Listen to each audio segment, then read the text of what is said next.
Okay, so I have a very interesting session coming ahead, and I can tell from all the preparations, all the speakers are ready and they were checking their presentations. It seems like it's going to be a great end to a great event. This session entitles Customers' Needs, What is the Most Important Challenges? Obviously, the insurance industry is currently witnessing exciting developments and transformation. Technology advancements coupled with changes in customer lifestyles and expectations are driving an unprecedented level of innovation. We constantly hear about blockchain and Internet of Things that have the ability to change the course of the industry, while customers increasingly expect a personalized service. Blockchain could be the solution, with more reliable and secure data available faster and cheaper while reducing risk and fraud. In the insurance industry, blockchain can help all the players, from agents and brokers to distributors and underwriters, to use the same source of data to underwrite risks and make decisions. Let me present our moderator and the speakers for this session. Mr. George Caban, Chief Executive Officer, UIB, and Chairman of the Board, DIFC Insurance Association. Mrs. Elena Botarova, Chairman and Managing Director, MetLife Insurance Company, Egypt. Mr. Adel Fattouri, Managing Director, Wathaq Takaful Insurance Company, Egypt. Mr. Hamid Mabrouk, Head of Egypt Hub and Head of CRB for Middle East and North Africa at Willis Towers Watson. Mr. Jack Jenner, CEO, Allianz Global Corporate and Specialty, MENA. Dr. Mazen Abu Shakra, Managing Director, MENA and Cyprus, Genri, Lebanon. I give you the floor. Thank you so much.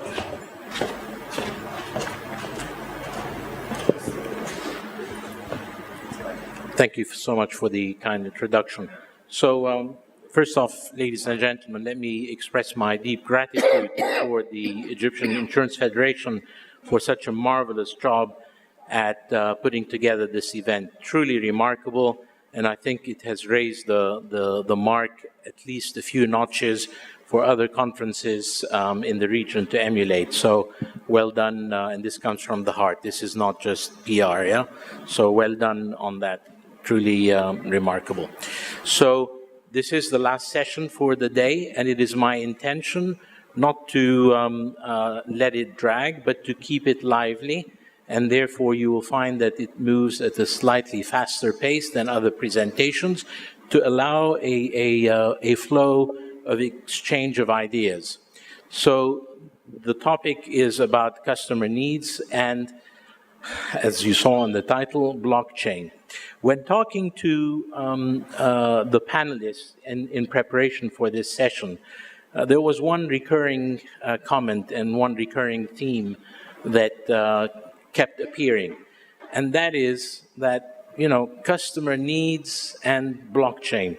It's like learning to crawl, and then next step is wanting to fly, bypassing walk, jog, run. So on the scale of things, from where our needs are as an industry to blockchain is a journey. And this will be covered in a sequential way. The first speaker, and we are seated in a sequential way, so what we're going to do is each speaker is going to give a 10-minute presentation, a few slides to set the theme, and then after that we will have a panel discussion amongst the panelists, and then open the floor to interaction with the floor. So I do not intend to take much time, and therefore, without further ado, if I can ask Elena Botarova, the chairman or chairwoman of MetLife, to give her first presentation. Elena, floor is yours. Thank you. Thank you very much. Distinguished guests, ladies and gentlemen, dear friends. Insurance industry is a close and very, very, very efficient community, and very happy to talk to you about the most important topic about the customer and the customer needs. Because finally, the customer pays for all. The customer pays our salaries. The customer pays for this great room. The customer allows us to be successful.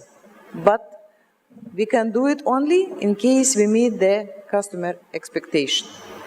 Let me start with something very basic. We talk usually in insurance society that insurance is something what everybody needs. Let me contest this statement and say that, let's rephrase it, that insurance is something, it's important for the people who have something to lose. Health, wealth, the health for the families, health and ability to work for the main breadwinners, valuable things like home, car, the business responsibilities or commitments to employees, partners, customers, and financial institutions.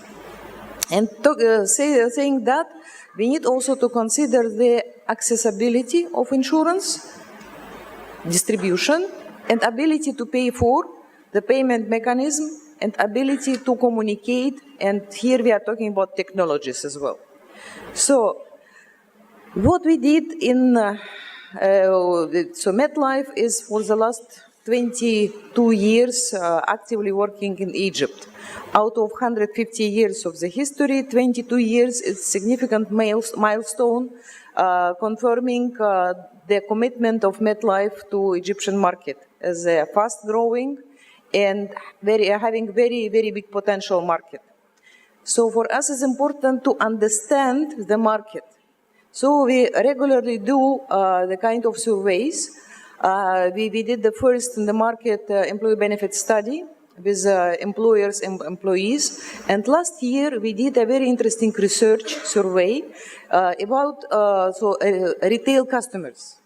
We did a survey for 1,500 customers, not even customers, the people who are not belongs to us. Maybe this is by occasion they are customers of Mr. Insurance, of MetLife, Allianz, or whatever companies, distinguished companies we have.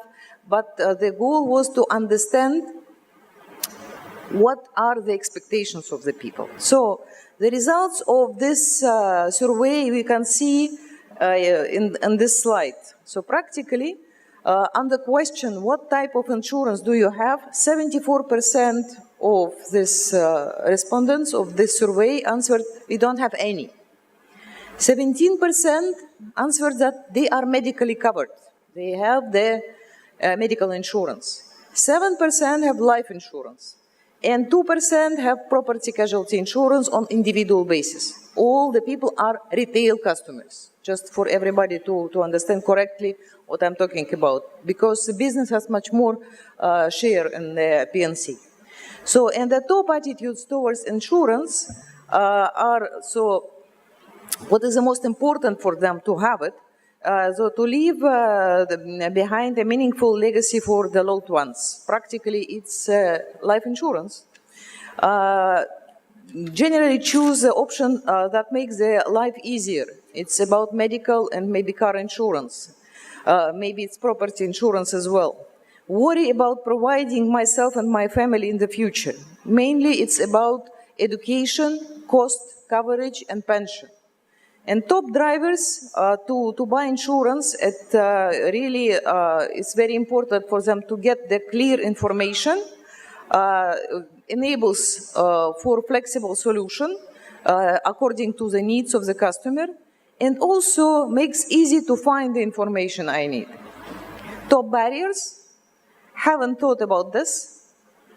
Do not know if it's right for myself and my family, and don't know what benefit are for having it. It means that it is awareness issue. Good thing is, extremely good thing for Egyptian market And I think the big role was in that, in the very, very, very good insurance regulation and also good practices of insurance business, that we don't have mistrust to insurance companies on the level of the population, of the people, which is great. In some of the countries, the insurance companies with having not really clear regulation or doing some funny things on the market, they destroy this trust. We don't have it, thanks God. So this is a good basis to grow the awareness in a healthy way. But here we have also to understand something very important. Insurance role in different countries and cultures is different. And Egypt is one of the unique countries considering insurance. Why? Because practically we have some things have the material impact on the insurance penetration. First is the power of families, and second is the power of the state. Means that the people in Egypt are not afraid to die from hunger in case something happened, because family will support and the state will support. So we have to consider this when we are talking about insurance penetration. And also it's very important, and you can see this on this slide, the financial services and marketing is driven by life stage as mix of assets and debts changes over the time. You can see on the left side, on the start of a life cycle of any person, a very big portion of the people, young population in Egypt, we are blessed to have a lot of kids. So about 30 million Egyptians are people below 20 years. This is great. This is our future. They should be subject of insurance, but they will never buy insurance because they don't have money. So practically, as Mr. Mohammed Amran mentioned in the presentation yesterday, the student insurance will be covering 22 million out of this audience, which is extremely important to have more secure future. For different segments, different type of insurance are important, but do they have the opportunity and the chance to get this insurance? Who will advise them what is the most important for them in this specific period of time? What are their insurance needs? So we did the survey, as I mentioned, and we discovered that very interesting information. Practically, it shows that the employer, along with the family and state, plays an extremely high role on the life of any Egyptian. So the preferred channel for getting insurance is to be covered by employer. 66% of the respondents answered they prefer to be covered by employer.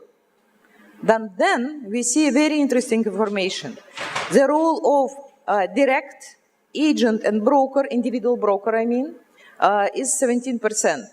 And the good development of the bank assurance in Egypt shows that 14% of respondents answered that they like to get the insurance coverage from insurance people in the bank branches.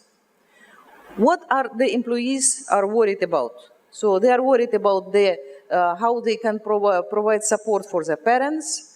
What will happen with their families in case it's, so about the parents is 48%, about the family in case something happened and so like breadwinner loss, 43%.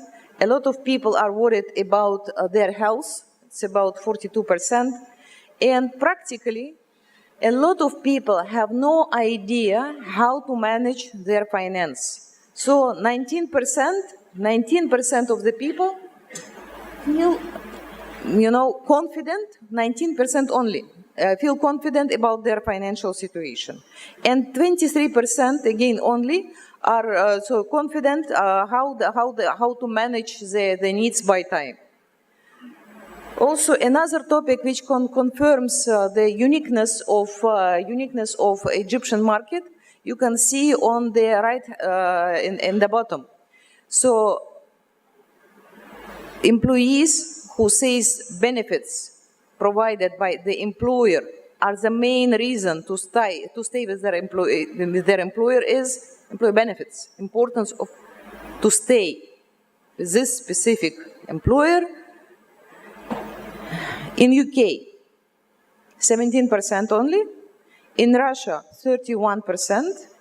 In the Gulf, 38%. In Egypt, 52% of Egyptians would prefer to stay in case they are happy with their benefits, which is extremely important for the talent retention. And practically, so on the last slide is about how to introduce more Egyptians into insurance. So key consumer triggers is how can I plan for my needs? Mainly it's awareness. Helps me to make choices, it's right distribution and the value proposition based on, not on the product, go and push, go and sell, on the value proposition for this specific segment, for this specific customer. Easy to buy, which is not the case, unfortunately, because to get access to 90 million or whatever 60 million is not easy at all. And we're talking about digital tools, we are talking about easy, simplified way of enrollment and comfortable payment mechanism. And the comfortable payment mechanism is another problem which we have, and we alone as insurance companies cannot solve it. Here we have to work together with banks, with financial institutions, with microfinance organizations to allow us, because only 15 million of Egyptians are bankable. They have debit or credit card, they have account. So this is a big problem to making insurance happen. And the last is, so not only too easy to buy, but also makes sense to keep insurance. And here we are talking about, and my colleagues will talk more about this, about digital tools, flexibility to adapt to the changing needs by time, great service, and proper claims handling. And the last slide, this is just 5 points to make in time. George is looking at me now, very seriously. I'm finishing. So the last slide is, what are the global trends in insurance industry and where do we stand on that? So we are talking here about digital innovation. Really, I'm happy that our regulator, FRA, is supporting us really a lot in the digital e-issuance, a lot of things what we are discussing now to make it more simple, procedures. So in digital and innovation is the key to get access to the customer and also to provide the best possible service and retain the customer. Simplified and engaged approach. Data and analytics, this is absolutely must and extremely important for everybody, because data and information is the main power in the world. In case we have the data, we keep the data and we don't use it, we are wasting the gold mine which we have. Value proposition versus pure price.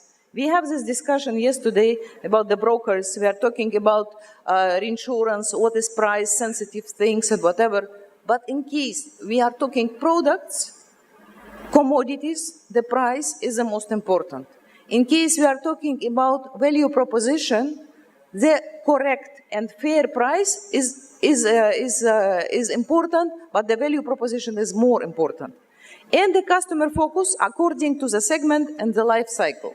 So practically the ability where we do like to play and how we are going to win. And every company shall have own segment, own idea what is my core, how I can do this in the best possible way.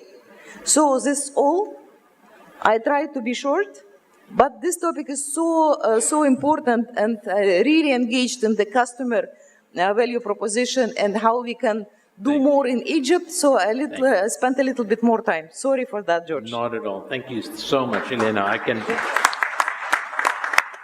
truly well done. I can can see that you really thought this through. And you might be a little bit surprised to know that while I was doing my research and trying to learn more about the panelists, I took the liberty of looking through the internet on your background, and I could see that you are passionate about this market. I could see that you have truly immersed yourself in the Egyptian culture, and I can see that the first step to selling any product is to understand your customer. So I can see your passion come through. Thank you very much for that. My colleagues calling me Egyptian, and they are afraid about it.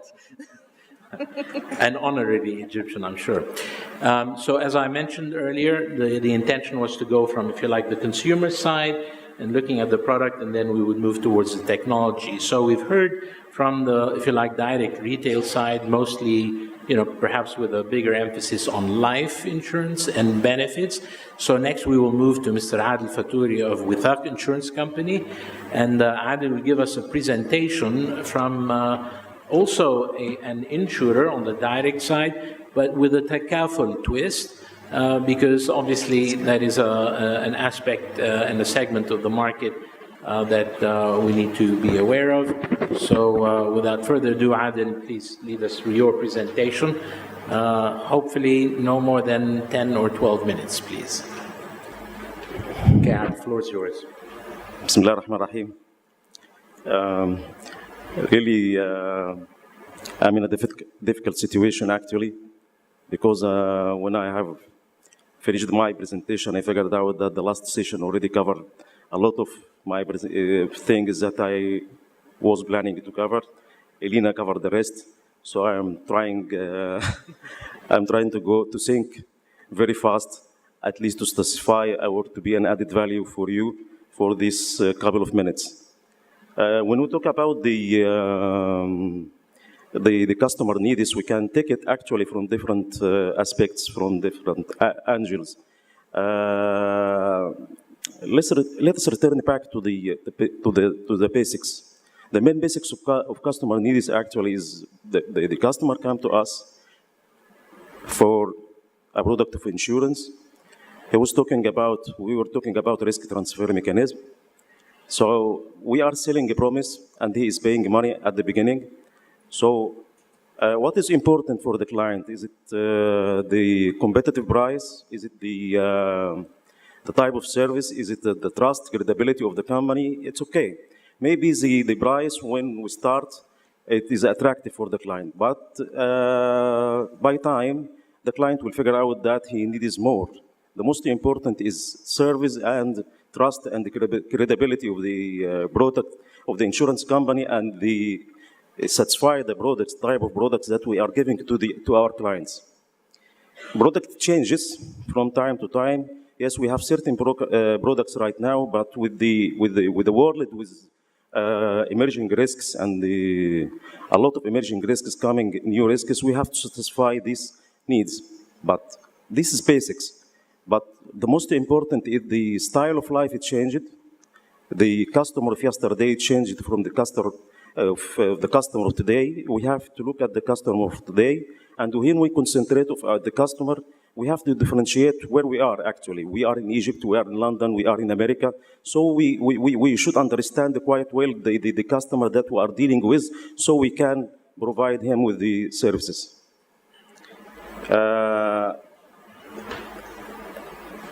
Factors, so it's most important is the service, because when we have the service, good service for the customer, you can retain it, you can attract a new customer.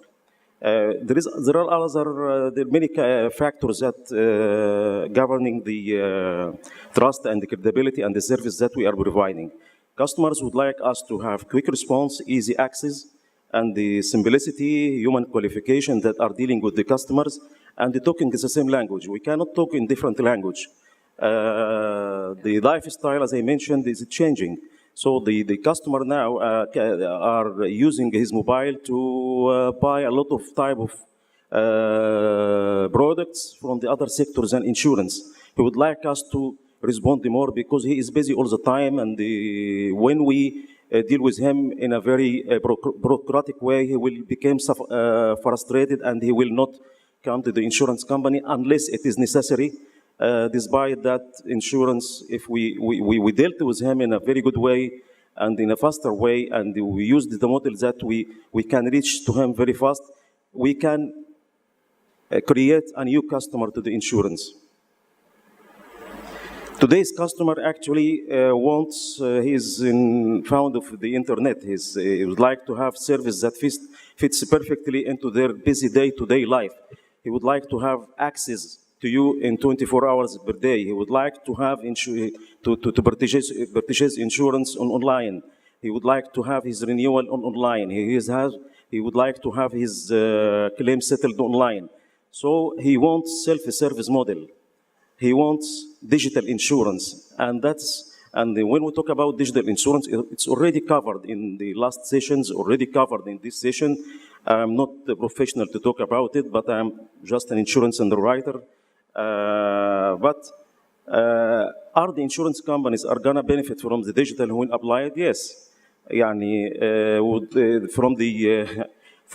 we succeeded to establish a digital insurance, we'll get a lot of benefits. I think my colleagues will cover it, and it's already covered by the other sessions. I know Mr. George is very precise in time, so I will pass it.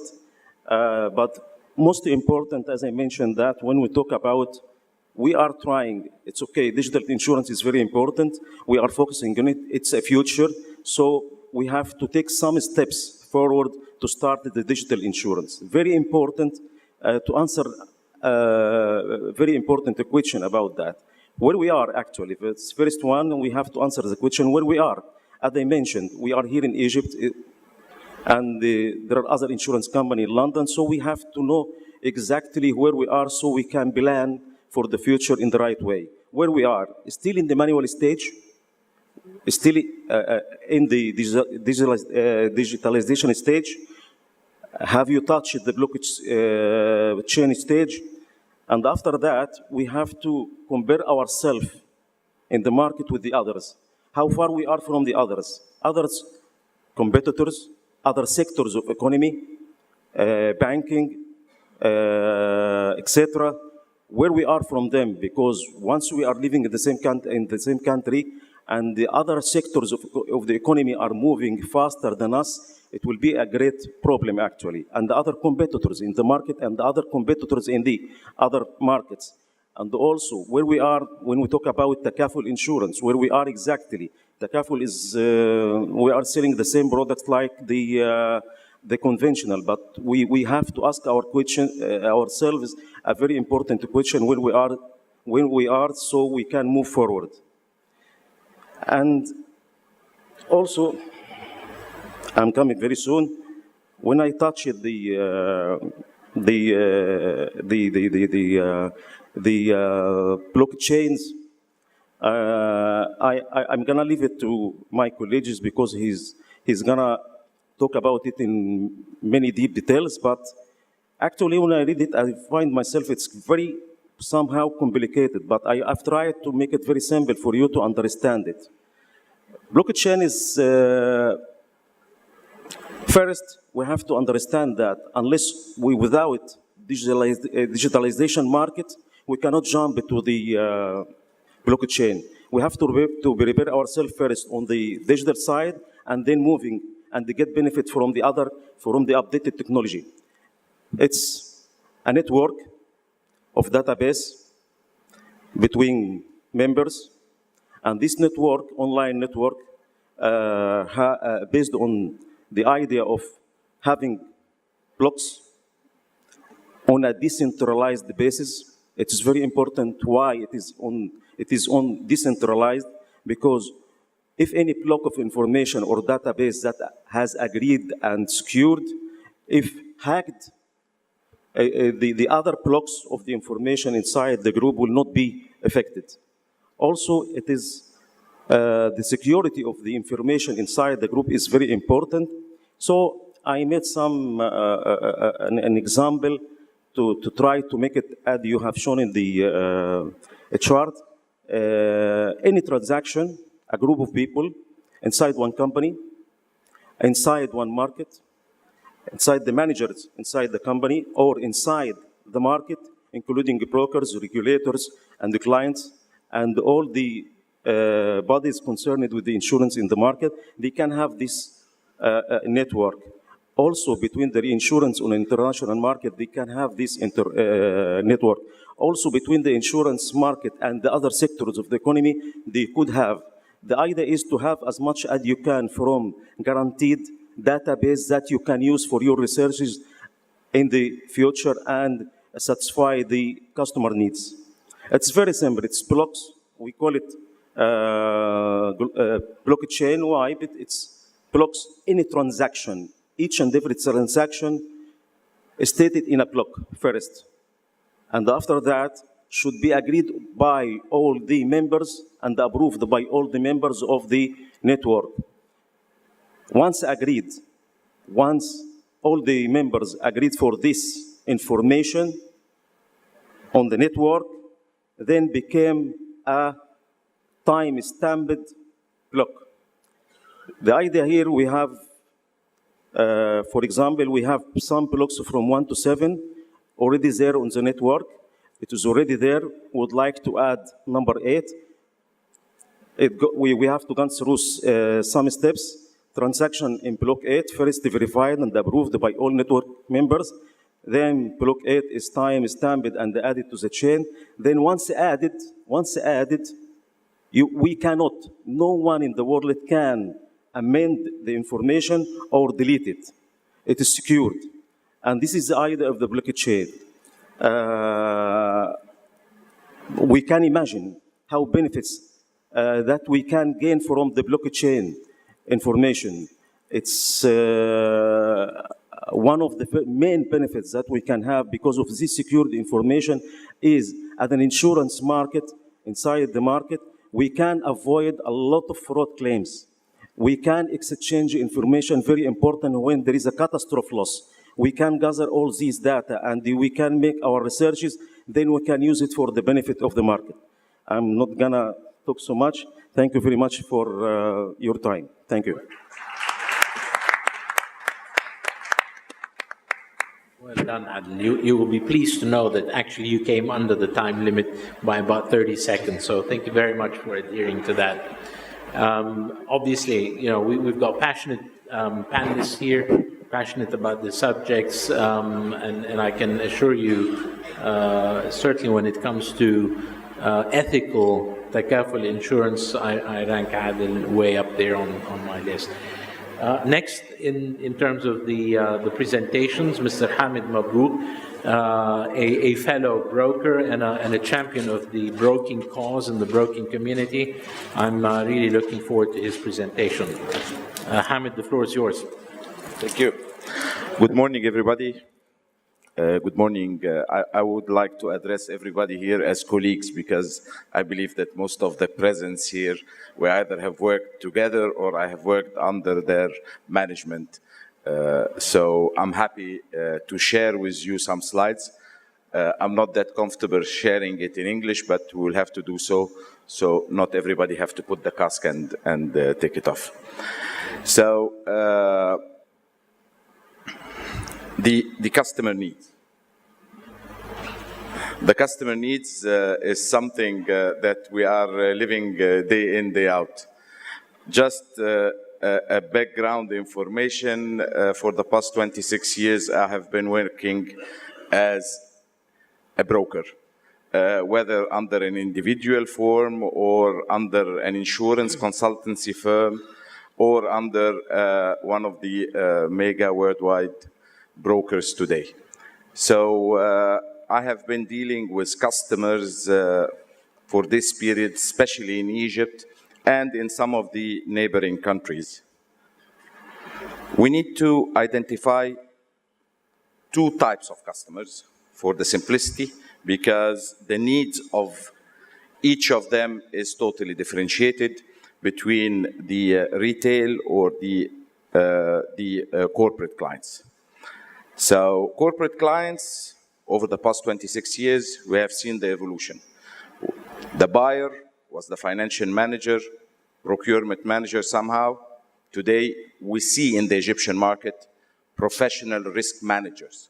that are looking for sophisticated risk, that are looking for customized services, even going to tailor-made solutions, going back to the manuscript wording, asking for special condition, consequential losses in very specific way that goes according to their real organization or their internal needs.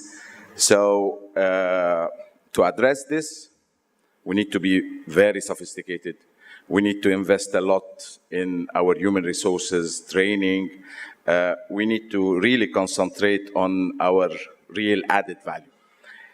On the other side, the evolution of the retail side. In the Egyptian market, 26 years ago, a few obligatory insurance. This was just the available on the market and just the customer needs at this stage. For them, insurance service was just a paper they would need to give to a bank in case of a car loan. That's why we didn't see that much. Today, things are changing. Customers in the retail side are more looking for other products, but yet they are looking for a simple product, and they are looking for a simple process. What didn't change in both corporate customers and retail customers is that we're always looking for the lowest premium and the widest coverage. This is something that never changed in the whole market. I'll try to put a small video that would help, in my view, how we can simplify the process and the product itself. And my feeling from the market today that this is what the customer is looking at. It's a product being sold today by a Canadian insurance company in Canada. I'm leaving my house then. As I step outside, all of these things would be fully insured against loss or damage instantly. That trick I just showed you, that's Trove. Trove is smart insurance. Unlike blanket policies that cover everything at once, Trove helps me protect just the things I care about. All I have to do is swipe to protect. Trove provides protection against damage, loss, and theft. So if anything happens, just about anything you can imagine, I know my camera's covered. Trove makes it easy to file a claim and get paid right away. I just answer these questions, and Trove handles the rest. And every time I leave my house, things like my laptop and phone are protected. Trove puts me in control of the things I care about, and that's really smart.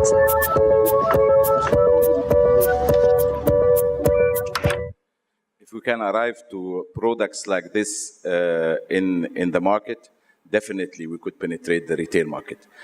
Customer needs is simplicity of product conditions. It is not just a need in the micro insurance. It's on the whole side of retail. We have uneducated customers that know their peril, but they don't know how to insure it. And putting too much clauses in our policies is not helping. So as far as the process could be simplified, that's another video. Sorry. That's another video that would, sorry. That's another video that is talking a little bit about the process. I believe some of you have seen it before.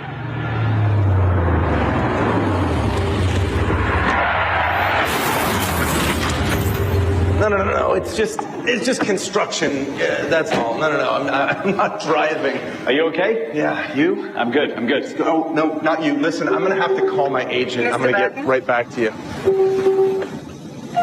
Mr. Burton, this is Insure Corp. We've received sensor data that indicates you were in an accident. Are you injured in any way? I'm not injured, no. Is anyone else injured? I don't believe so. Okay, where's my agent's number? We have pinpointed your location, and we are showing your car is not drivable. So we are dispatching an Uber car to take you to your destination. That would be great. I'm pressing 1. English. E-N-G-L-I, English. May we give your coordinates to our appraiser drone to perform the appraisal? Absolutely.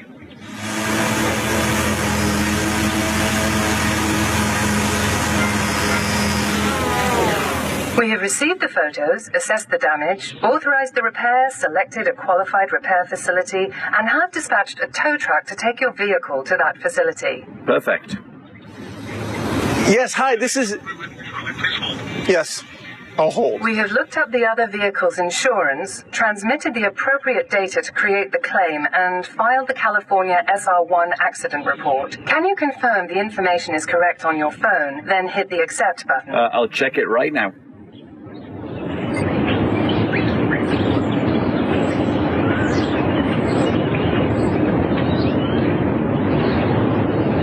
Okay, all done. Thank you. Your Uber car is arriving now. I see it coming. Accident, not payment. Accident. Your tow truck should be there now. Don't forget to leave your keys in the vehicle. Thank you for using Insure Corp, powered by Pivotal Labs.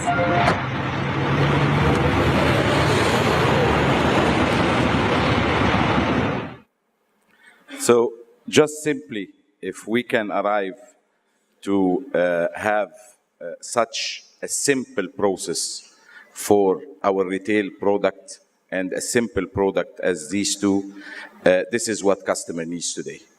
As far as the corporate, they are looking for more sophistication. Agriculture insurance was one of the topics that everybody around Egypt was talking lately, and this is nice. And I believe the Egyptian brokers community, led by our colleague Ihab Khidr here, is educating the market on really customer needs that is sophisticated. I believe that I am below my time frame. I'm okay? Thank you very much, everybody.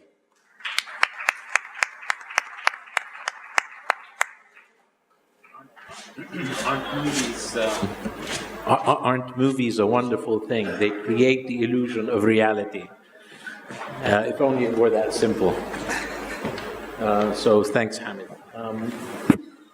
So as I went through the process of gathering the presentations from my fellow panelists, I couldn't help but notice how well put together the next speaker's presentation on explaining in layman's terms what is blockchain. So many people just say blockchain, they use it as a catch-all phrase to suggest that it is some sort of a key and a solution to all of our problems, and that this is going to disintermediate the broking community, Hamid, they say. And I just tell people and remind them that actually, for those who are predicting the demise of intermediaries, let me remind you that probably one of the world's biggest companies, Amazon, is an intermediary. They don't own the things that they sell. They just match buyers and sellers. So the future for intermediaries is very bright, provided we continue to add value. So without further ado, Jack, I'd be delighted if you can lead us through your presentation, and I'm looking forward to the explanation on blockchain as well. Thank you, George, and thank you, organizer, for giving us this opportunity to speak today. My name is Jack Jenner. I'm the CEO of Allianz Global Corporate, especially in the Middle East. And today I'm going to just give when I looked at this presentation, I thought about blockchain and the application to the insurance industry, and I really thought I'd take it back to basics. So my presentation is really going to, as I said, sort of bring blockchain to life in insurance, really go back to some of the basics, what it is. I think there's probably a lot of common misunderstanding to what blockchain is. It can seem overly complicated at stages, but actually when you drill down into it, it is quite simple. Then I'm going to look at the adoption rate, why the insurance sector should care, what are some of the benefits and challenges that exist, how we deliver value from blockchain to our customers, and then finally just really talk a little bit about Allianz in this space. We are really at the forefront of blockchain technology within the insurance industry. We have already performed some blockchain transactions. We're also investing in a number of startups, and I'll cover that in my presentation. So blockchain, as we understand it today, if you look at 2009, was really the creation of Bitcoin. At that stage, it was very much early adopters. Only those people that really understood the cryptocurrency technology were involved.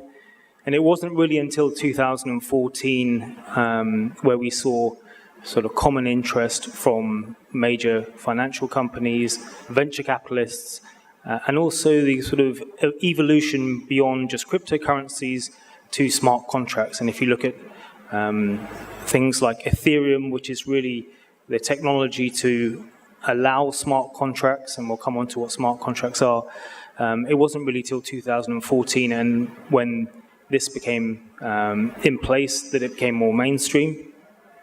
As we look at the landscape today, there's over 1,200 blockchain startups. That number continues to grow. There's increased involvement from consortiums, from major corporates, and I guess one of the most interesting things is around regulation and the acceptance of cryptocurrencies and blockchain transactions, particularly across multiple jurisdictions, and the buttoning down on that, which is obviously one of the challenges that exists for the future.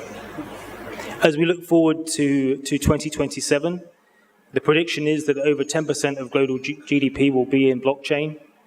There's going to be over 20 billion blockchain nodes and over 2 billion people who are using the blockchain who are outside of the banking system.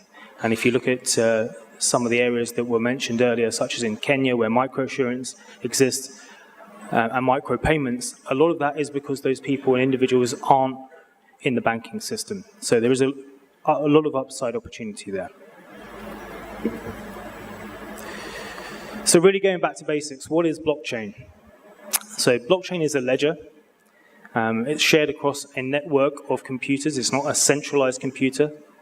And it's something that everyone can trust. The information that is provided is in there and it's accurate forever. It's immutable.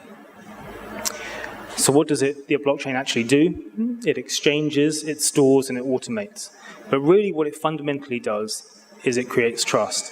Whenever we trade, there is always an element of trust, and there's always a little bit of a trust gap depending on the number of parties you're dealing with and the transparency of those individuals involved. So what blockchain can do and can solve is it sort of mitigates and shortens that trust gap.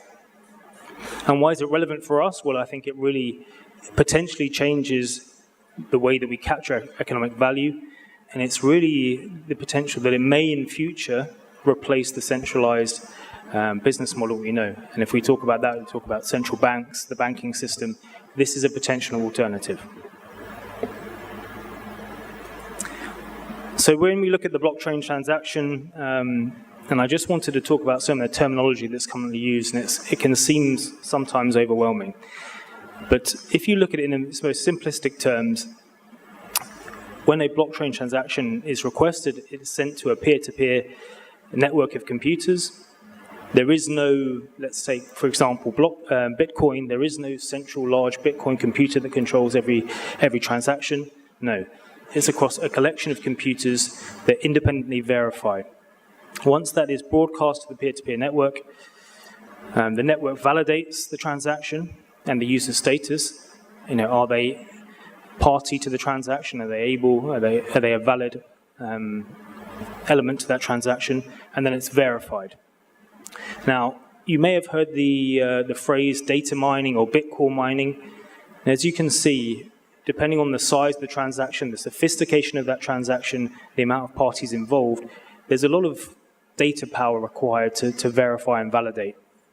Now, the way that's currently handled is it's broadcast to the network, and a collection of computers solve that problem. Now, there's a lot of individuals out there that have created their own computers, data power, to solve those problems on behalf of the network, and they get remunerated and rewarded in Bitcoins for that. So that when you hear Bitcoin mining or data mining, that is effectively the service that they're providing. Once that transaction is verified, a block is created, That is then added to the blockchain, and once it's added, it cannot be unaltered. It is permanent, it's immutable, and therefore provides a lot more security and a better transparency in terms of the transactions. And then the transaction is complete. So why as an insurance industry should we care? I think as George mentioned in the opening, there's a lot of things that we're not doing already just in terms of simple digitalization and some of our services, but I think we also really need to look at the future. So what are the opportunities and the potential? Digital identity, really knowing our customer base, fraud prevention, money laundering, etc., quality of information provided, smart contracts that are exacted immediately, as you saw in the fantastic video that my colleague had. The information was checked between counterparty insurers, the claim was submitted instantaneously, so we're talking about reduction in frictional costs of doing business. The immutability of records. Once they're in the system, they cannot be edited. There's a trail for audit, etc. And the data quality is ensured, and that allows us to be extremely confident in the information that we're working off. And finally, simplified reporting. And I think this is something we all can sort of relate to in this part of the world. In fact, any part of the world, when we look at credit control, when we see the potential that blockchain can bring to things like, your quarterly bordereaux, monthly bordereaux, money collection, etc., that can be accessed instantaneously. This can bring a lot of benefits to us. These aren't sort of the most sexy elements, but it's this kind of operational efficiencies that will bring huge benefits to the industry. But what are some of the challenges? So interoperability, and that's really the ability of our various different systems to talk to each other, not just internally, but also amongst various parties. So Allianz has been successful in transacting a blockchain transaction, but the only way we were able to do that was having a common financial ecosystem, and I'll come on to that in the later slide. The second element is scalability. So for all of us to implement blockchain within our various companies, that requires investment, a business case. If the upside opportunity from that investment isn't justified, then why would we bother, quite frankly? And also, if the number of transactions that are going to be added to the blockchain are minimal, that actually creates volatility in the blockchain. So we have to really look at whether or not there's enough upside value and utilization and take up within an organization. The third element is security and privacy. So if the feeling is already that everything is secure and private enough, then really one of the core values of blockchain in terms of providing additional security could be questioned. So it really has to improve on what we have already. And then finally, system integration. We all deal with legacy IT platforms. We're all always investing in new platforms. Obviously, bringing in yet another system that needs to talk and integrate, not just internally, but with third-party vendors, creates enormous challenges. So in order for blockchain to be successful, it really has to deliver value to our clients. So it has to improve customer satisfaction. One of the ways we can do that is in terms of turnaround time, the instantaneous elements of blockchain around claims, information, etc. Transparency about the people involved. Provided everyone has access, people can see exactly where a transaction sits instantaneously at any time. And then finally, effort reduction, the reduction in frictional costs of doing business, credit control, etc. So, we see a potential to improve turnaround times by a minimum 50%, improve operational efficiencies by 25%. So you can see very quickly, depending on the scale of the business, there's a lot of upside opportunity from using this technology.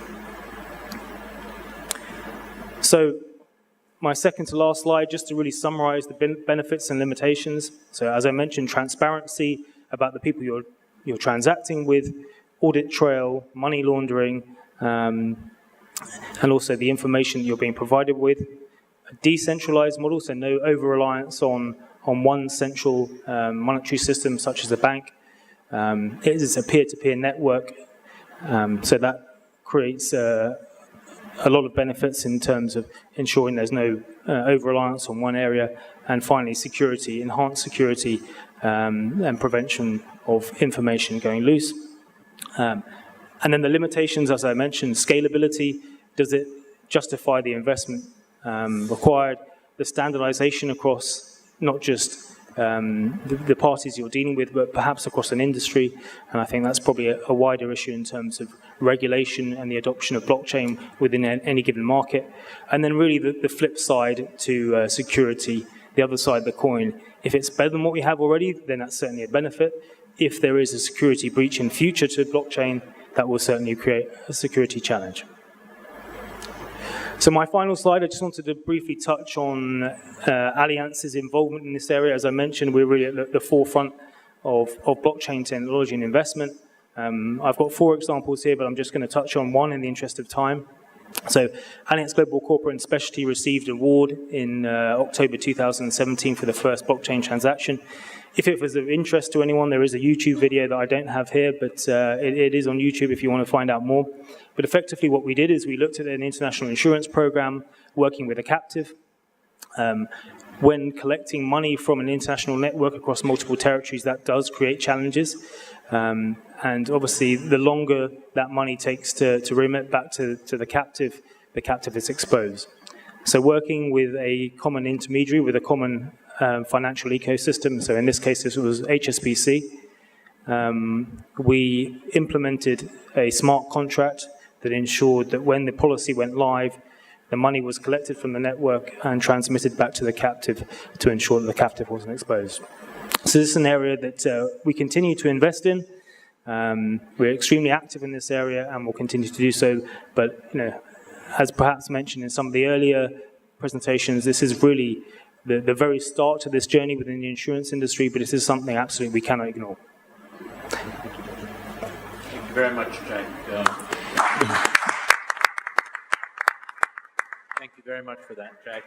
I'm sure, because we have uploaded all these presentations and the organizers have these on their system, so I'm pretty sure that something will be done in order to enable those of you who would like to perhaps download some of this information, considering that the resolution of the screen behind us is perhaps not sufficiently refined to enable you to see the finer details. So my request to the organizers, please make those presentations available at a later date.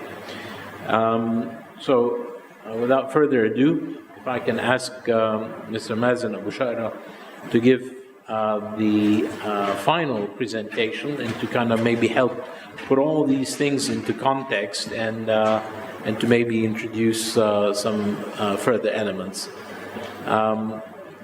So Mazen's presentation will kind of wrap things up a little bit nicely, and then after that, Mazen will join us back on the panel, and I will address each of the speakers with a few questions, and then maybe open it to the floor, and to make this an interactive session from here on. We intend not to take too much time. I understand lunch is going to be served at 1:30, so just so that we can pace ourselves, and I will make sure we finish in time in order not to deprive you of the delicious lunch that's awaiting. Mazen. Thank you very much, George. Ladies and gentlemen, good morning. I'll try to be within the time limits and don't make you too hungry before lunch. Some of you, maybe, like when you look at my first slide, you would look like I'm putting some older guys, and what these have to do with technology. So basically, I don't know how many of you are wondering, but I believe before we try to speak of customer needs and to speak about challenges and blockchains and technology, I believe we have to speak about ecosystem. Ecosystem in Arabic is called an-nizam al-bi'i. We all live in ecosystem, and if we breach any of the rules in the ecosystem, I think things will go bad. So I will try to make a knot with our past. The gentleman on the left side of my first presentation is an Arab mathematician and scientist. It's called Al-Battani.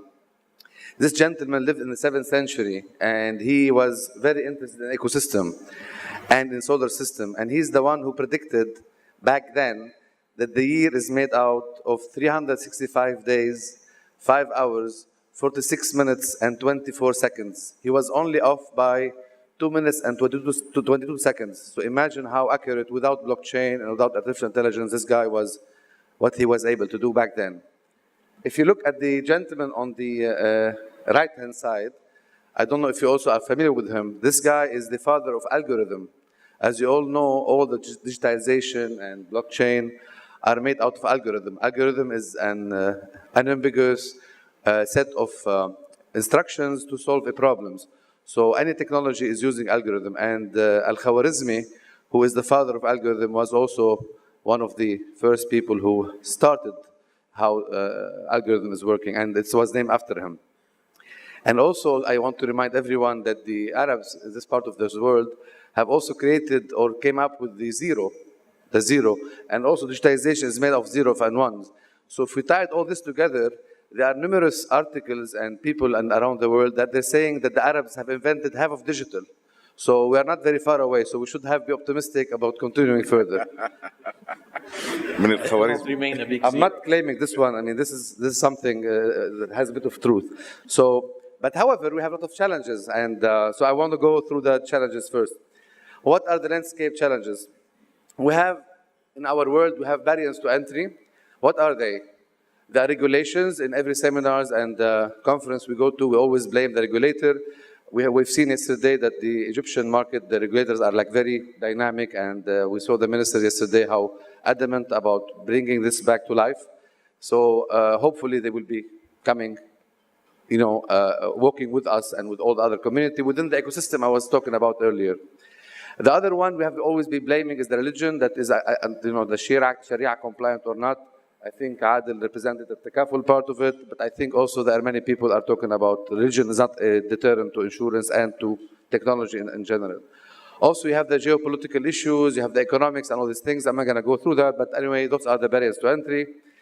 The world is becoming borderless, and the government usually in our world, they try to protect the incumbent company within the ecosystem we're talking about. I will have a slide on that. And this way, it's affecting the products, because we are importing sometimes products which are not answering the customer needs of our local community. So if we believe in ecosystem, and if we believe in like adapting ourselves to the environment that we are belonging to, we don't have to bring products. We have to look at the customer needs and the customer at the root, what the problem, and try to address the issue. And that's something has to do with only not products, but also with distribution and the whole network to adapt to the mentality and the environment of the people. The third issue about challenges is technology and innovation agility.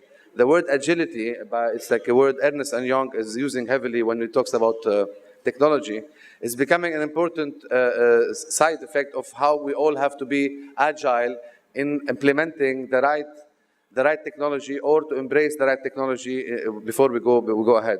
Now, the following sentence is important, because when we speak of innovation, sometimes we forget an essential element. Innovation is not about designing the best product or enforcing things on people. Innovation is understanding what's happening, understanding the people, understanding the ecosystem, understanding the environment, and building all this together very efficiently to reduce the cost, to becoming, to improve the quality of things and things like that. So innovation is not about buying the best technology around the world and put it in our server and our system and saying, listen guys, we are now have the best technology. We need to understand all these constraints and try to build on it. Now, when we speak of constraints, let's speak about what are the digital challenges around the world. I mean, especially in the MENA region. We have a problem with business case for digital investment. Companies are most of the companies, I'm not saying all, most of the companies across the region, they're struggling to say how this technology will bring me further. How can I use this technology to go to the second level? So they have problem to defining the technology and how they will use it, because they're thinking about if they buy the best technology, it might work for them. Now also, most insurers, since we're in the insurance industry, are wired to operate with legacy system. They're trying to protect, and the government is also helping them to protect incumbent company from the outside world. So they're creating borders, whereas blockchain, as my colleague earlier discussed it, is borderless. So that's something also we have to get rid of our legacy system and try to start from scratch and build on it. The third issue about cultural manpower, we are not investing too much effort and innovation, if you want, about our own human capital. Human capital is very important, and we have a lot of talented people in the Middle East, but we're not using the best talents in order to move forward. So something education and human capital is very important hindrance for our challenge in the Middle East to overcome in order to go further.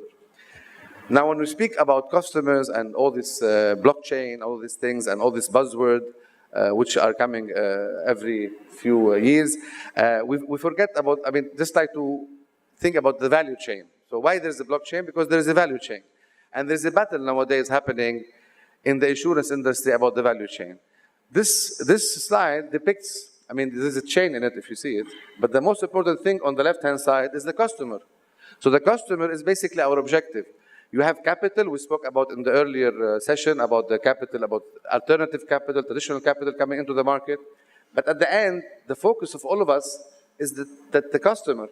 So basically you have the traditional value chain and you have the threats which are coming from the other industry. So the things in red are the incumbent, traditional way of things working, and everybody wants to get close to the customer. Those golden dots there are a strategic movement, how companies are moving to be closer to the customer. But also the green dots are going from bottom up, are basically, like the insurtech, big firms like, Amazon, Alibaba, all these things, Tencent, and peer-to-peer also are becoming a threat to our industry, or a complementary way of us all together tying up the chain and tying the knots within this ecosystem. Because if you look at this for me, it looks like the ecosystem which Al-Battani spoke about 1,000 years ago. Now, so are we going to be depressed? We do have opportunities. What are the digital opportunities in the Arab world? The MENA is only using 8%, according to McKinsey, 8% of its digital potential. We have only one startup a day, whereas in the US, you have 60. Comparing population, our population with their population, to have 1 to 30 ratio, we're behind. So that's something we need to start, all of us, like encouraging in order to add some kind of diversity and bring to the ecosystem the right parameters and the right blocks to build our future. Now, the contribution, of course, of the Middle East in the digital economy is very shy, and there's a lot of room to grow. As you can see from the right-hand side, in the US, they have like 8%, whereas in the Arab world, like the collective is 4.1% in terms of digital contribution. So we are like very far behind, and we need to start moving and build on our ancestors and trying to tie the knot.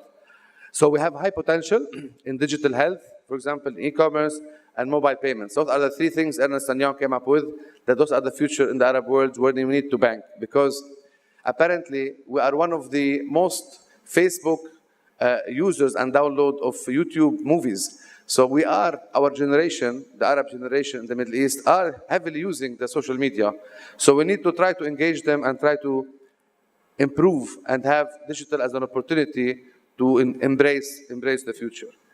Now, when we speak also about the ecosystem to further help Al-Battani here in the new world, this is basically the startup ecosystem around the world. I think my colleague earlier from Hamid, he spoke about, I think he put a movie about Trove. Trove, you should find it somewhere here. See on the left-hand side, you see Trove. This is where the movie came from. So here, the InsurTech ecosystem, it has provided platforms. It's on PNC, it's on the business insurance, it's on-demand insurance. So this is basically how the ecosystem looks like today. Where are we? The traditional reinsurer or the insurer, where are we? Or the traditional broker or insurance broker, where are we in the system? We have to be part of this. We have to embrace this ecosystem and try to be a major mover and shakers in it. Now, when we speak about ecosystem of all these companies now, what is their objective? النظام البيئي, what is the objective? Is basically what in new terminology now is called the ecosystem. Now it's being used. النظام الذاتي. So basically, everybody, all these companies which are now starting up, their objective is to access like my colleague from Allianz earlier said, access having client centricity or ecosystem addressing me. What are my needs individually? Are my needs different than every single needs in the audience? No, everyone has his own needs. So basically, all the technology we have to embrace, they have to have ease of access to the client. We have to understand, reduce the barriers as much as possible. We have to reduce the length of underwriting, make the journey pleasant and nice, and creating a system which is trustworthy. It has to be trustworthy because the customer don't understand the product. I think our colleagues have discussed that, so I won't spend so much time on this. And because it has everything that we need to do, it has to be personalized from now on. We cannot anymore use 19th century wording and dump it on the 21st century generation. This is like not acceptable anymore because for the time being in our industry, we're still using exclusions and underwriting and perspective, which are like 19th century old, and we want to try to modulate them, try to emulate them to become accessible by adding some technology here and there to make it look nice. But this is not the objective. The objective is to go to the heart of the client, go to the ecosystem environment and try to make a change there. Why do we speak about blockchain? About all the ecosystem I spoke about, and my colleague from Allianz discussed it in length. Maybe it looks like a summary here. So the unblocking blockchain. Why blockchain could be important? Because we have to take technology with some kind of also hesitation. We cannot say blockchain is a solution. All the worries and all the things that customers are worried about, blockchain could answer some of the worries because it's transparent, it has an open ledger, it has smart contract, all these elements, I think you spoke about them.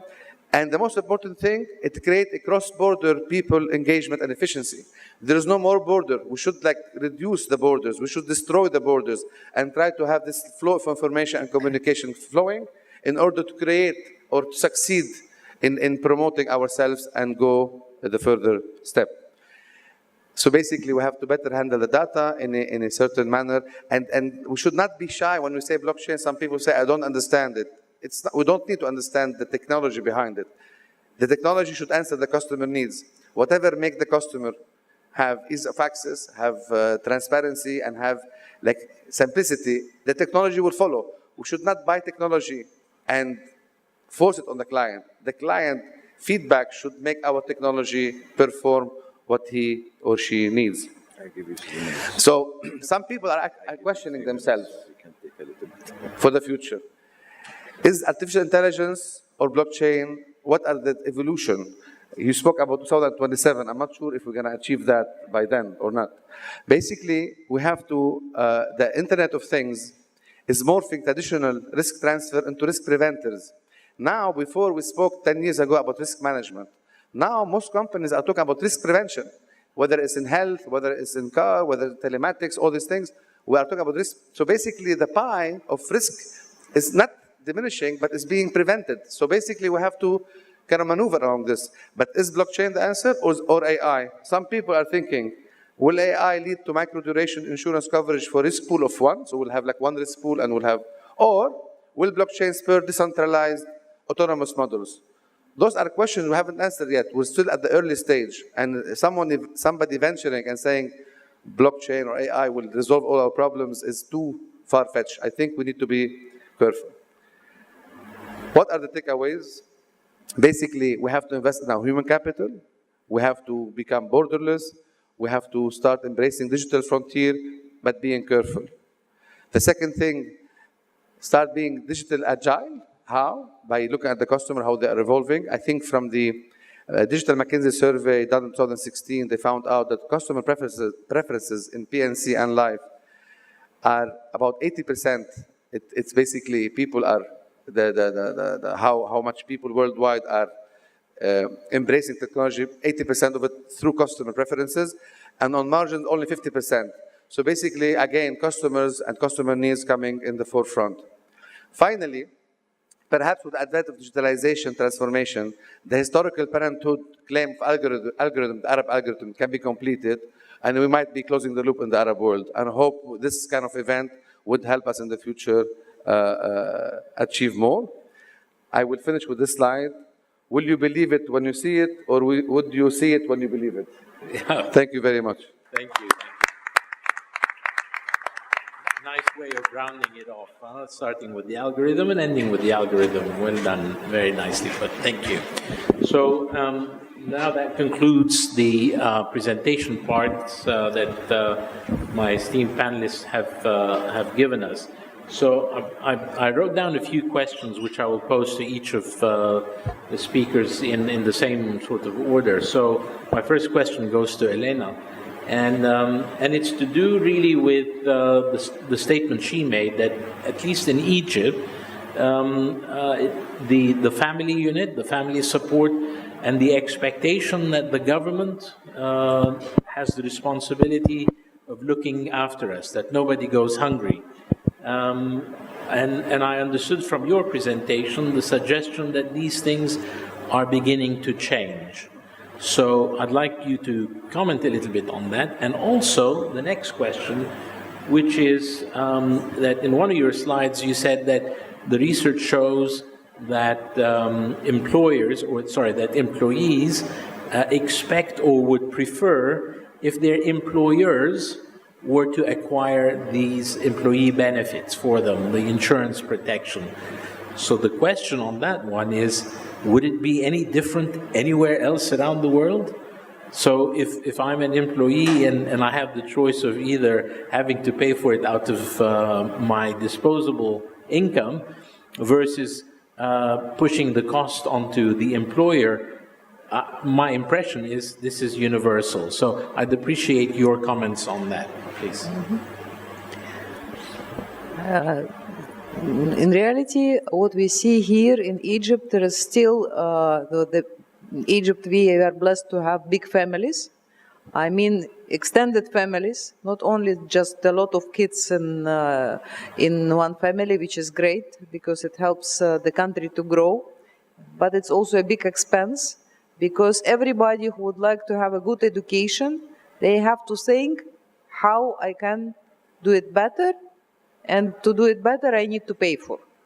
So for that, I think there is an opening window of opportunity to force practically insurance awareness, and in case we will be able to create a distribution arm of this, so this can help on insurance distribution. Another topic on the employees and employers. Of course, not everybody is providing insurance coverages like employee benefits, medical to everybody. But big companies, all of them are doing that. It is a part of the package.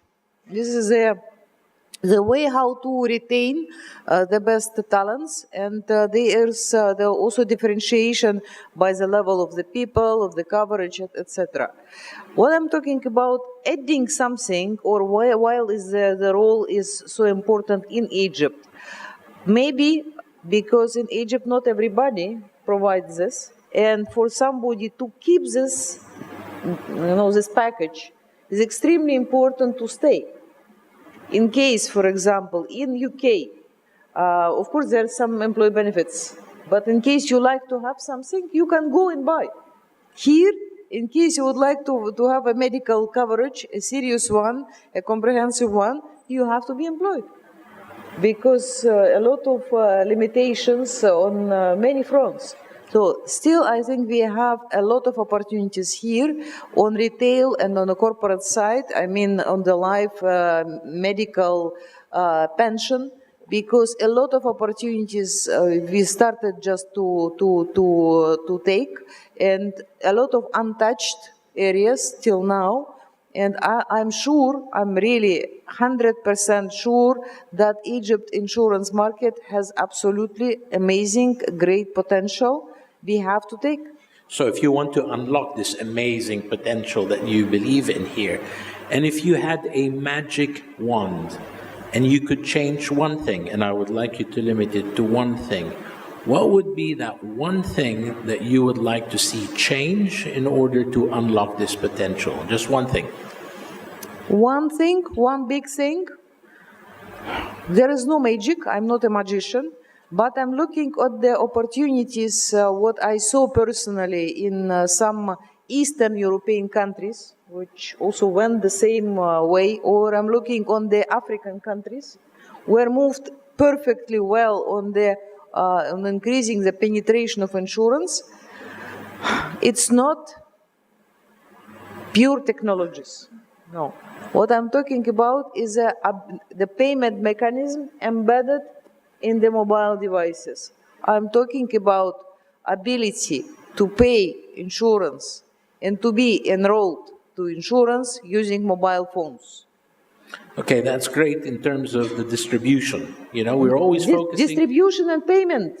Yes. Distribution and payment. Well, how can you collect $10 from your phone? You get through credit. the mobile account. Right. Not bank account, through the mobile account. Yes. How the entire poor countries of Africa went through this micro-insurance. Practically, they covered millions through very, very simple model.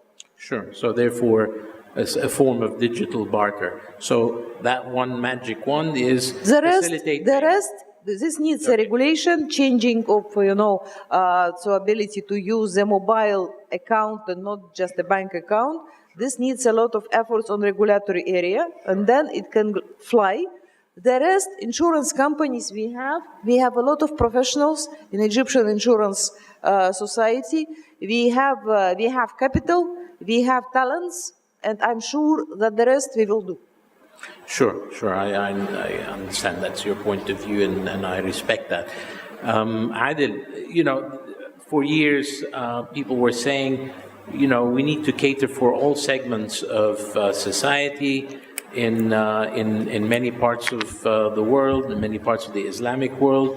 There's the conviction that Takaful insurance is an ethical or a more ethical form of insurance. In reality, what we have seen is the proliferation of Takaful companies, and I'm sure you will agree with me that only perhaps a few have actually remained true to the ethos of true Takaful, and that sadly there have been many that have used the concept of Takaful only to justify their existence and be licensed. Now, with that sort of scene, it's two questions that I put to you. First, do you agree with what I have just said? And if so, what do you think should be done? And if we can, just address that. And then the other question is, do you see technology and digitization doing anything to further empower Sharia-compliant or Takaful insurance in a way that would be different from a commercial traditional insurance? Please. Thank you, George, for this question. Actually, I'm working in Takaful insurance for around 15 years now. I'm coming from conventional. And during all these years, I totally agree with what you're worried about, the things you have talked about. Actually, when we talk about the development and using technology and would like to grow, I believe that development comes through different stages. You cannot move from the first, you cannot jump into the second stage unless first to completely and successfully finish the first stage. Actually, when we talk about Takaful, I'm a Takaful CEO, but I have a lot of question marks in my mind, need to be solved actually, honestly, in order to reach the right Takaful model. For example, the relation between the Takaful customer and the insurance, the Takaful company is not quite clear. We have to ask ourselves many questions. Are they coming, we are talking about the premium as a donation. Are they really believe that they're coming to us with the donation? This is one very important question. Also, in Takaful, we are talking about when there is a deficit on the Takaful fund, there is a free loan of interest. Are the participant or the customer of our industry are fully aware that he is borrowed the money and he is legally responsible to repay this money? This is... And therefore the question becomes, could blockchain become yes. the empowerer, Yes, where yes. the transparency of what is a contribution, what is the reserve fund, what is distributed, and then it becomes available to all the policyholders in a transparent way, instead of always saying, oh, we're just building our reserves, and in fact they're just, diverting funds to others. Totally agree with you, George, in your opinion. And the global chain, the blockchain is very important. Why? Because by this network, huge network, we can talk together, we can understand the problems, and we can find solutions. When we talk about takaful, for example, it is not like the conventional.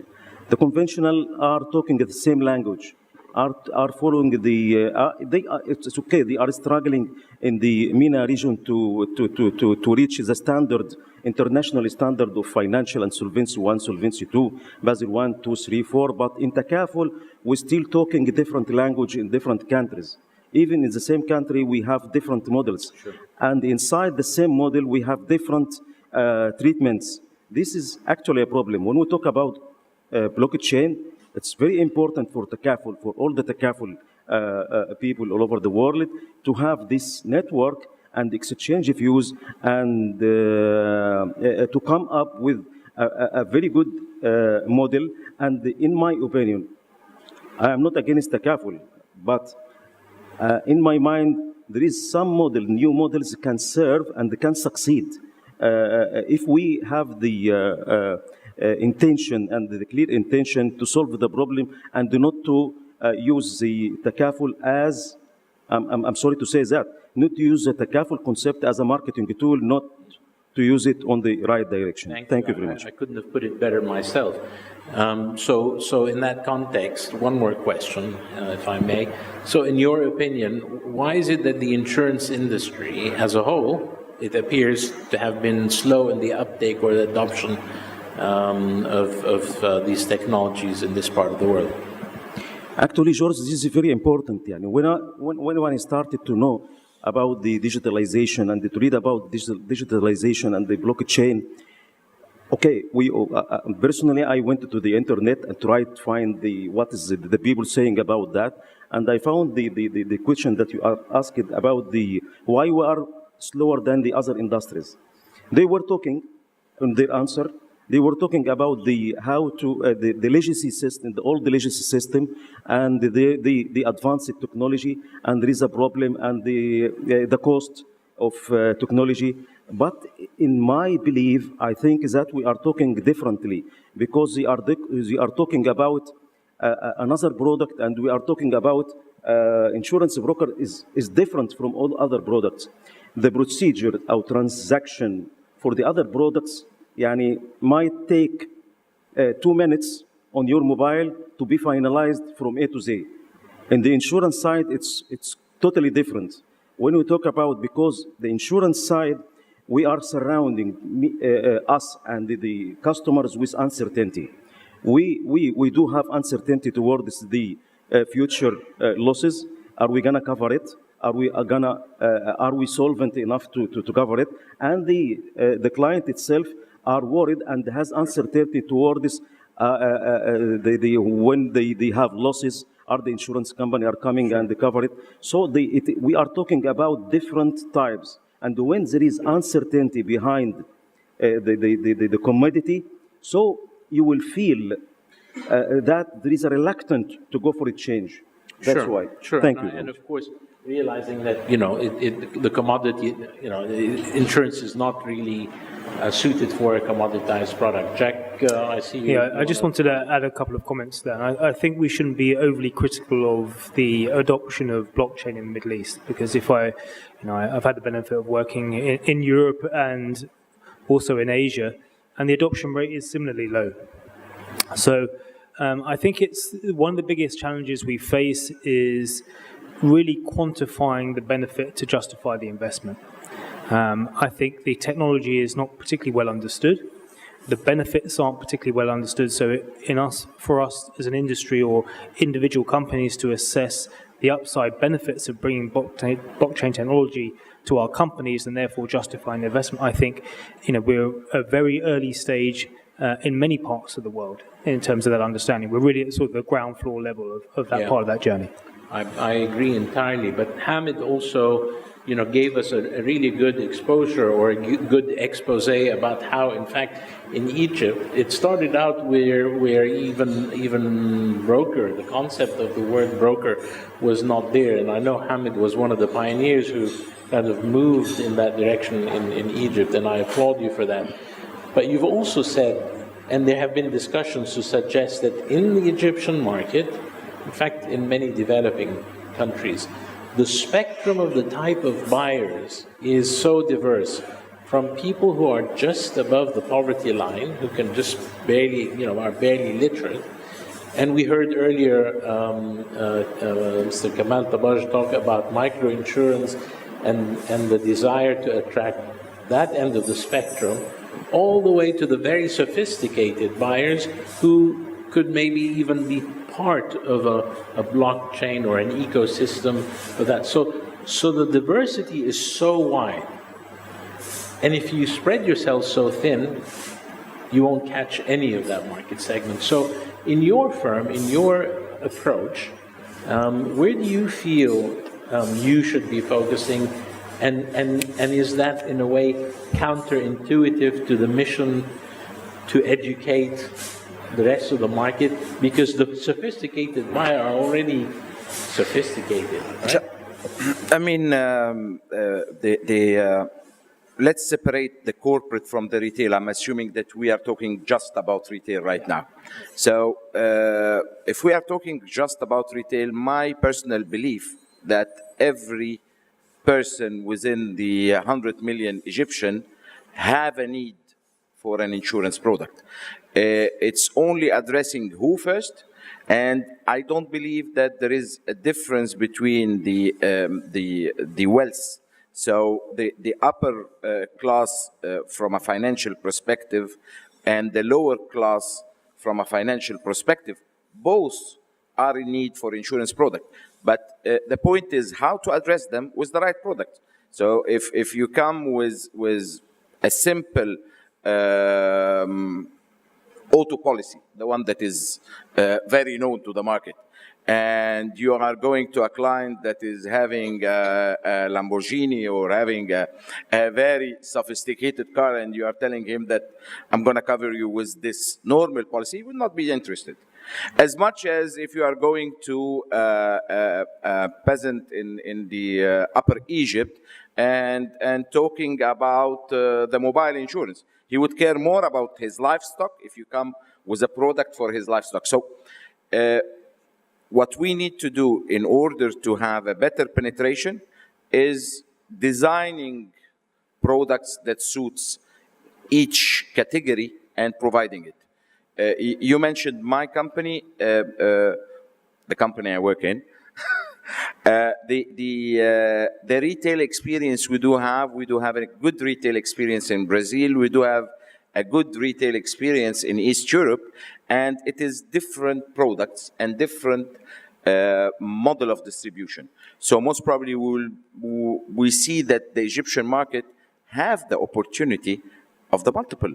Okay, so I asked Elena the question, I said, if you have that magic wand, what's the one thing that you would try to change to make it a better market? I'm interested from a broker's point of view. If there's one thing you can do in this market to make a big difference, because I know there are so many things, but the one thing that you feel should change in order to make this a better market, what would that be? It's a pity that Dr. Omran and Mr. Rida are not here. I just would love to see the promise they have given on this podium happening. More obligatory insurance in this market will educate the market. I'm not looking for the obligatory insurance for the revenue of its distribution.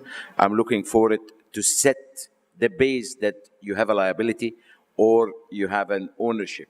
If this happens, the awareness would flow very high. I agree, and it is indeed a pity that they are not here, but I'm sure that what we are seeing is being recorded by media, and perhaps the message will come across.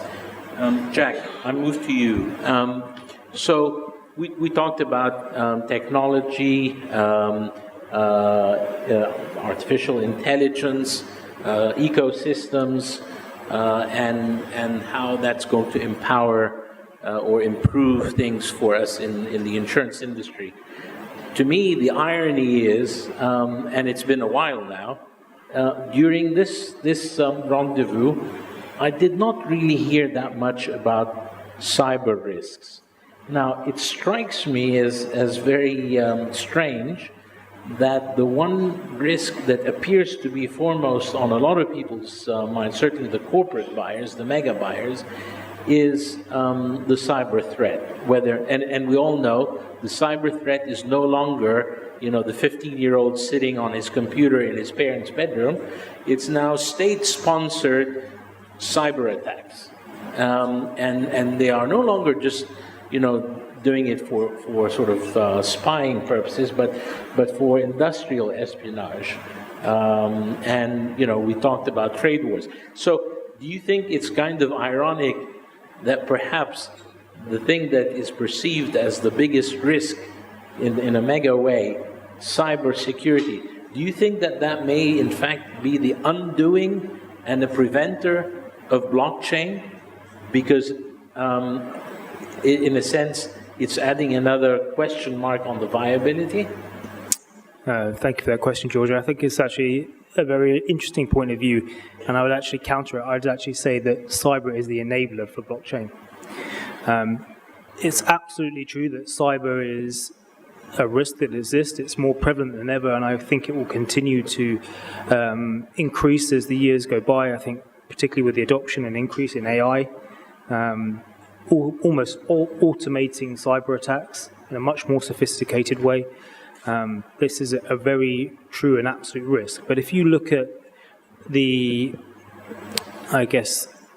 circumstances around the major hacks that we've seen, be it financial institutions, large retailers, airlines, etc., you're talking about a centralized database that has been hacked. And one of the true benefits of blockchain and peer-to-peer network is you're talking about thousands of computers that constantly verify the information, and that becomes extremely challenging to hack and have a cyber issue. So, as we see increased prevalence in cyber risk, I actually think the adoption will almost drive blockchain as a result of that, because it is one of the solutions to solving that issue. Well, that's very interesting, because we had a cyber security expert from one of our partners, shall we say, our fellow partners from Munich Re, who said, and he's a former state intelligence agency expert, and I was shocked when he said, there are two kinds of companies, those who've already been hacked and those who will be hacked. And he said, I would have said that a year or two ago. Now, I'll say there are two types of companies, those who've been hacked and those who will be hacked again. So, cyber threat is growing, and I'd like to believe that, yes, blockchain is an antidote in a way to cyber hacking, because that data will be stored on thousands of things in the cloud. But this is, I believe, perhaps the threat, because if the cloud itself is somehow disabled, then we might be up a creek without a paddle. I hope I'm wrong, but this is something that we also should all be mindful of. I see you're sitting on just a small comment on cyber. We are looking at it from a machine perspective or a software perspective. Yes, blockchain could be a solution, but you have to look also at cyber from a behavioral perspective. This is where training and human resources improvement, and this is it's proven to be as important. Even in some organization, now they are seeing it more important, how you could elevate the level of awareness of your employees, how you could change their behavior towards security and all of that. it's becoming really the greatest part of the job in the cyber mitigation. Sure, of course, I agree with you, Hamid, but the reality is, unfortunately, when you learn that, whether it might be your smartphone that has been built in country X, and country X likes to know what country Z is doing, embedding even firmware, it's a minefield. I think that's a whole different topic of discussion. But nonetheless, we can't be talking about technology and how that is going to impact our industry without taking into consideration what is probably one of the biggest mega threats that people talk about. Mazen, I want to turn to you now. Artificial intelligence, is that going to drive you out of a job? And if not, why not? I don't know. I accept that. Yeah. No, I mean, this is something which is, nobody knows, but I think we're all going to be affected one way or another. And it will drive, for sure, many jobs out of the way. I asked one time one of the major French startup, and I asked about this question as well. And another American one. And the French one, who was a younger guy, he said to me, do you know in Roman time, what was the #1 occupation? I'm asking this, George. Do you know what was it? Just take a guess. One guess. Crucifixion? No. It was in the Roman Empire back then, the #1 occupation, 50% of the population used to carry water. Water. When they created aqueduct, they completely went out of job. And then they started, learning something else to adapt themselves. And that's the answer. I don't know whether it's 100% bulletproof, but I think a human being would eventually embrace AI and other technologies and find new ways to bring innovation further and creation further. I think, but we have to use it smartly. Sure. I agree with you. And in a sense, the irony, there's another similar analogy. When I first started my career broking at Lloyd's, there were guys who sat next to the underwriter and took down notes and, in order to try and capture some of the salient points. And then a few years later, photocopiers were there. What a revolution. Now they're taking copies of slips. And then a further revolution was when they could shrink a big slip into a tiny slip, and now they can put all this information up on the desk. And then another revolution. They can now have that information digital. But you know what? The underlying factors remain the same. It's a business built on relationships. Of course, at a certain end, it's built on relationships. At the lower end, where it's commoditized, I think there's a role for technology to play a role. But turning back to you, Elena, on the human factor, therefore. Maybe so one comment before you ask the question. I think it's extremely important topic. So recently I saw in the news that in China, there is the first new factory where robots started to build robots. So we crossed this line already. So technology, digital, robotization, it's all there. But finally, who takes the decision? A robot? No. So who takes the decision if we will operate in this specific segment, if we will sell to this specific client, how we will approach this specific customer? Does it make sense, or we have to avoid it? This is human beings' decisions. Yes, I hope you are right. The problem is, they tell you that artificial intelligence records the decisions of millions of people and then analyzes those decisions and selects the one that it feels is the right one. So it is conceivable, and there may come a time when actually, whether it's diagnosis of illnesses or maybe even legal cases where normally lawyers have to search through precedents, now all that is stored, and a computer can search through 1 million precedents and come up with the right solution. So, lawyers, If we're not careful, brokers, if we're not careful, underwriters. So in a sense, and when I say careful, it's to always add that value. Hamid. I mean, it is not about being careful or not. Our operating model will change, but the intermediary, for example, will never vanish. It would be operating a software rather than doing a speech, the same way that have evolved with the phone, the fax, and all of these things. So moving from papyrus to mobile messenger, so it's a big, it was a big, trip, a big, change, but people are finally the same. That's right. So this is a story which is very important for all of us, and in case we are focusing on the customer, on his evolving needs, then it's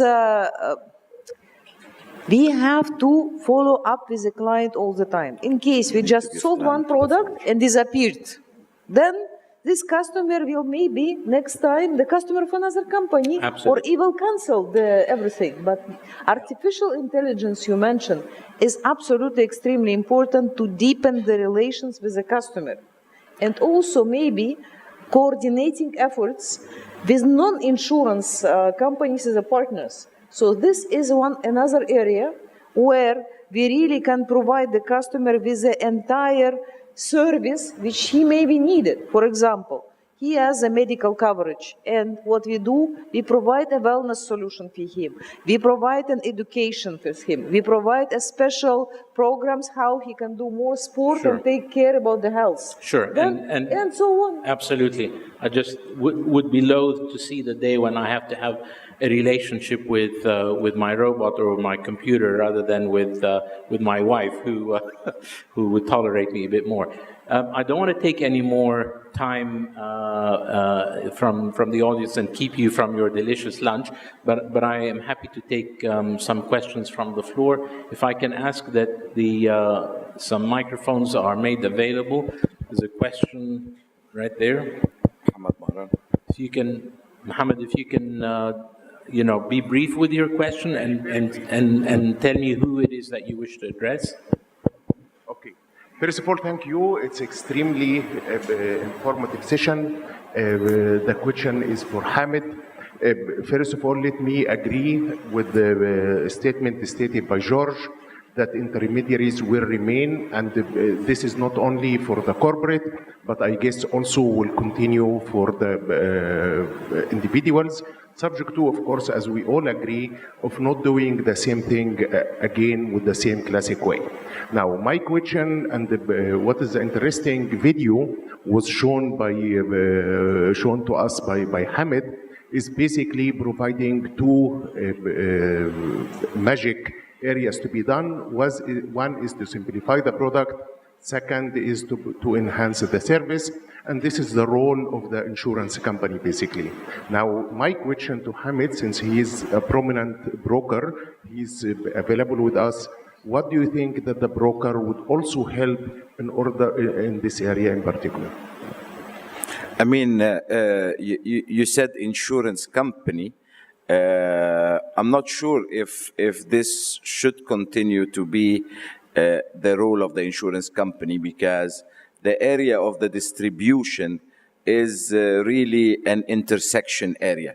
So the future brokers would be maybe software owners, platform managers in the retail side. The reverse in the corporate side, where if you are not very sophisticated, you will not have a room in the market. So I'm seeing that the model will change in how we are approaching the clientele through technology. Did I answer your question? No. Well, maybe I need more. I think in your videos, you show two important factors to be done in Egypt, better to say, to enhance the insurance area. One is to simplify the product, and the other one is to enhance the service at the time of claims, if I understand it well. And these two is for the insurance company to do. What do you think the broker would add? I'm sure brokers are important players among the entire chain, And we need, if it is possible, to give us some ideas on how the broker will contribute to enhance the insurance as well. Okay. I would re-clarify my answer that the driver behind simplifying the product is the broker. It is not the insurance company. Supposedly, the broker is nearer to the customer needs and can, I wouldn't say dictate, but I would say come with the ideas and come with the specs of the product that the customer would need. This is the role of the broker in that area. And yet, the broker could be also the model that is doing the application itself, not the insurer. So this is as far as the retail is concerned. The insurance company could substitute him. In all scenarios, it could. But the evolution of the role of the broker is to invent tools like this one. Mobile application is to come up with product specs for an insurer to price. I mean, I think, if I may, as of course I'm also a broker and I'm biased, if I may just say that, look, at the end of the day, the principle holds true. If you want to be the advocate of the customer, if you want to be the provider of expertise and advice, I believe it's fair to say that in many cases brokers have been at the forefront of that.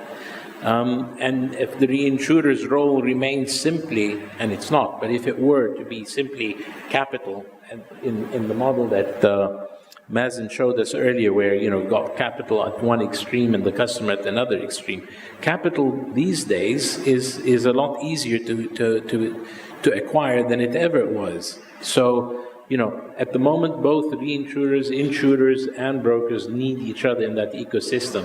If one tries to eliminate the other, they probably would succeed, but guess what? The other entity can also replicate the same tools and the same arsenal, if you like, as the other. Brokers can also bring their own capital. Capital is easy to find these days.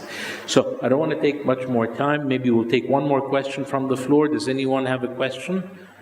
Otherwise, any more questions from the floor?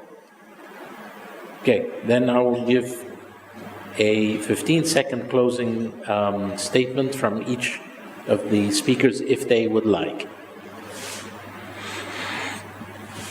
Just confirm that I truly believe that Egypt insurance has a great future, and we need to do a lot of efforts to make it happen, all together. Wonderful. Adel?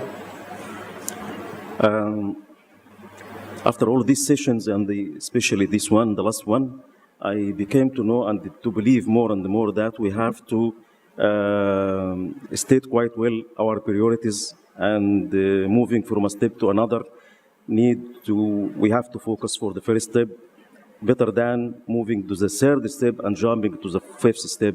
It's very important to develop. So we have talked about the blockchain, and we have talked about the digitalization, and I think we need all to focus more and more in the early stages and finalize it first, and then move upwards and build on it to go a step further. Thank you very much. Just a thought that came to my mind. Egypt, I feel from what have been said all along the 2 days, that the low-hanging fruit in the insurance market is not there. Now it's becoming a market of professionals, and we will have all of us to put more effort and be more professional in order to pass the next year. Wonderful. Jack? Just two comments from me. One, I think a fantastic event. Great sessions, great agenda, and I think very meaningful, interesting discussions. But in terms of the blockchain subject and its implementation and adoption within the industry, let's say from the Egyptian perspective, just really the message that this is something that we all need to work together and move together on. It's not something that any single party can implement on their own. It has to be standardized, it has to be recognized and adopted unilaterally, and perhaps that's the role of industry bodies or the regulator. Fantastic. Yes, we have seen in the last few years something, like when I was studying finance, and now there's something called behavioral finance. And now there's something called behavioral economics, which are winning the Nobel Peace Prize. I think we should have behavioral insurance. In psychology, the low incident rate, anything with low incident, have much overweight in our mind. That's why cyber risk now is taking a big toll on people. Terrorism as well, because it's low incident, but has bigger overweight in our mind. So I believe we should start all working together, whether broker, insurance company, or reinsurer, towards creating something called behavioral insurance. And that's basically the future in my mind. Wonderful. Couldn't agree with you more. And ladies and gentlemen, I wish to thank all of my panelists. I think you will agree we tried to make this as interesting and as dynamic as possible. And just one last sentence. I would like to thank Ala as the head of the Federation for making this rendezvous happen. I believe it's one of the best meetings we have seen and witnessed or participated in lately. Not this session, but the whole. Thank you. thanks for echoing my words. And with that, we conclude our session. Thank you very much. It was an extremely informative session. I enjoyed it a lot, and I know nothing about blockchain. Thank you for making it easy for all of us who don't know that part. And I definitely want this car insurance, Mr. Hamid. Well, I'd like to call Mr. Ala Zuhairi to honor our panelists. We'll be starting with Mr. George Caban for the honoring.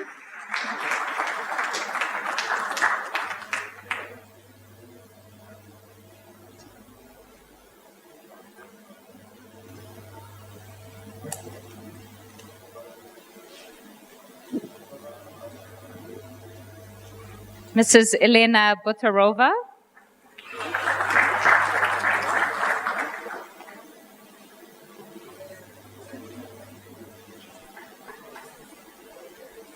Mr. Adel Fattouri.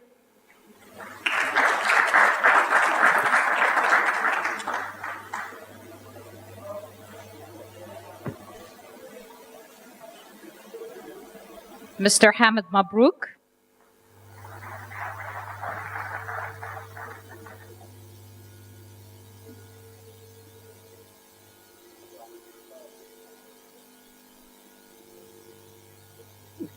Mr. Jack Jenner.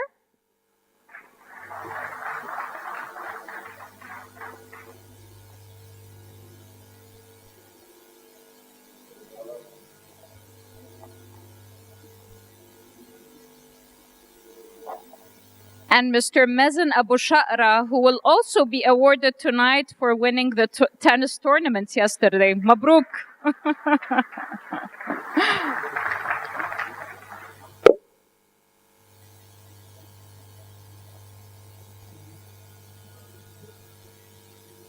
Would you like to take a collective photo, Mr. Ala?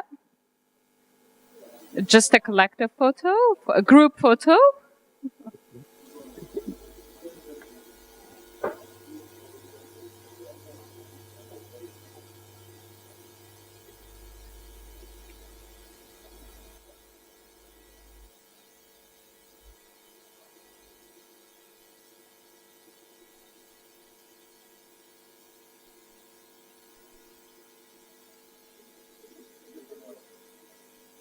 Well, our sessions end by now, but we still have a full program.